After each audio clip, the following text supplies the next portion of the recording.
Olá, tudo bom com você? Eu queria ler no livro de 1 Tessalonicenses, capítulo 5, versículo 23, diz assim: E o mesmo Deus de paz vos santifique em tudo, e todo o vosso espírito, alma e corpo sejam plenamente conservados e irrepreensíveis para a vinda do nosso Senhor Jesus Cristo.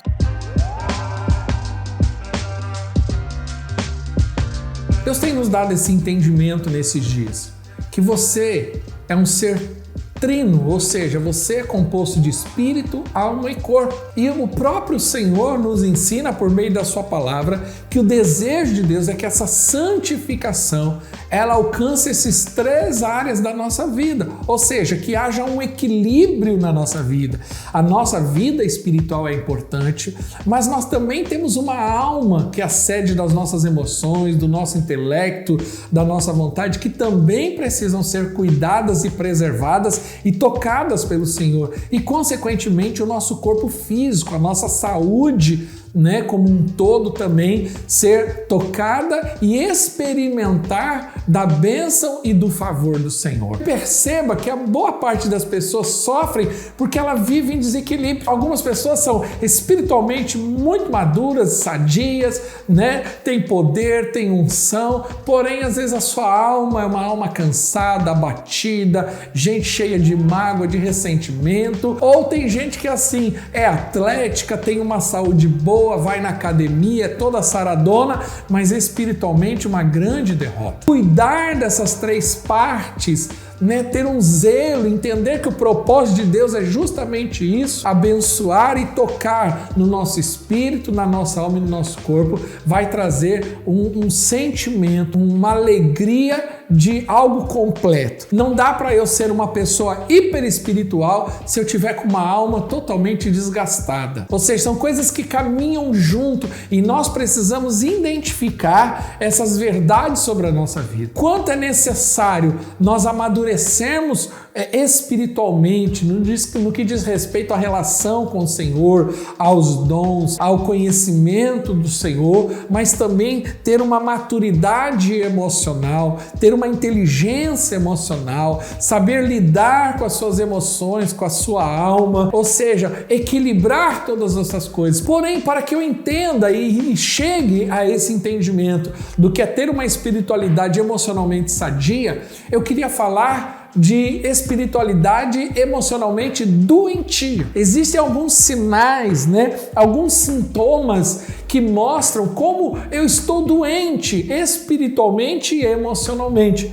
E eu queria trazer aqui alguns pontos sobre esse assunto para que a gente comece a entender e discernir aonde Deus quer chegar. Primeiro sintoma é usar Deus para fugir de Deus. São pessoas que às vezes oram, buscam o Senhor, mas não entenderam ainda o profundo desse relacionamento com o Senhor. Usar Deus para fugir de Deus é quando eu crio um monte de atividade para Deus na minha vida e ignoro áreas difíceis da minha vida que eu preciso mudar. Ela é envolvida com o ministério, ela faz um monte de coisa, mas espiritualmente e emocionalmente continuam doentes. Então a relação dela com o Senhor é uma relação praticamente de trabalho. Ela não entendeu que eu não me relaciono a Deus somente no nível do ativismo. Só que ela não está fazendo aquilo porque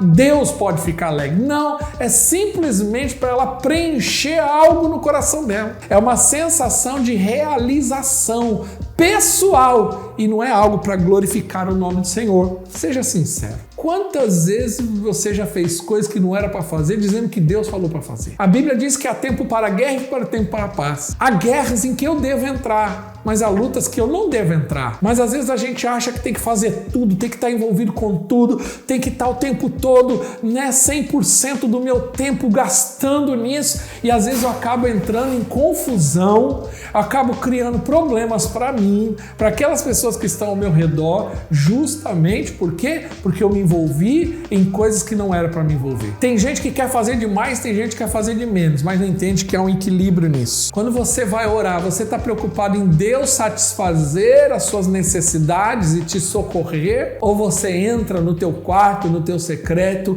para falar: Deus, eu tô aqui, Abba Pai, Paizinho querido. Tem muita gente fazendo a obra, fazendo coisa para Deus, não para agradar ao Senhor, não como uma resposta ao amor de Deus. É porque ela está fazendo aquilo para agradar, para receber aceitação. Porque quando ela não recebe reconhecimento, ela fica frustrada. Isso revela o quanto ou a motivação que a pessoa está fazendo isso. Quando me concentro em certos pontos teológicos que dizem respeito aos meus próprios temores e assuntos não resolvidos em relação à verdade de Deus, fico me apegando a questões teológicas por conta da minha necessidade e não porque aquilo é uma apologética em relação à palavra do Senhor. Quando eu exagero minhas realizações por Deus para sutilmente competir com outras pessoas. Minha igreja tem tantas pessoas. Minha célula multiplicou. Nós estamos arrebentando. Eu quero dizer que número não definem a qualidade de um pastor. Não que você não deva glorificar o Senhor quando algo bom acontece. É muito bom quando a igreja cresce, é muito bom quando nossos cultos estão grandes, é muito bom quando a célula se multiplica, quando seu ministério avança, mas nós temos que tomar cuidado para que isso não nos torne arrogantes e que a gente viva num nível de competição. Quando pronuncio, o Senhor me disse para fazer isso. E a verdade é, eu acho que o Senhor me disse para fazer isso. Nós temos que tomar cuidado, porque tem muita gente falando em nome do Senhor que o Senhor não falou nada. Seja muito cuidadoso de falar: Deus me disse. Porque às vezes, quando alguém chega para mim e fala: Deus falou comigo, como que eu questiono? Alguém chega para mim aqui e fala assim: pastor, Deus falou comigo para mim ir embora.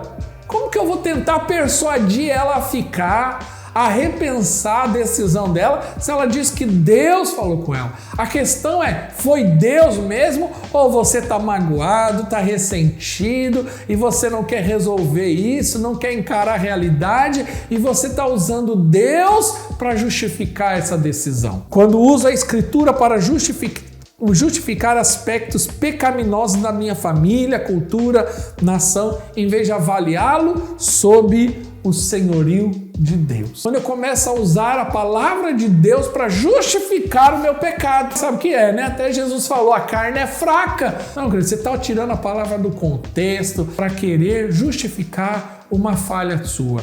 E não use isso. Isso mostra quão doente emocionalmente e espiritualmente essa pessoa está, porque ela não quer admitir. E também quando aplico verdades bíblicas de maneira seletiva para atender os meus propósitos. Mas evito situações que podem requerer que eu faça mudanças significativas da vida. Quando eu começo a achar que a Bíblia só serve até certo ponto. Para certos aspectos da Bíblia, amém.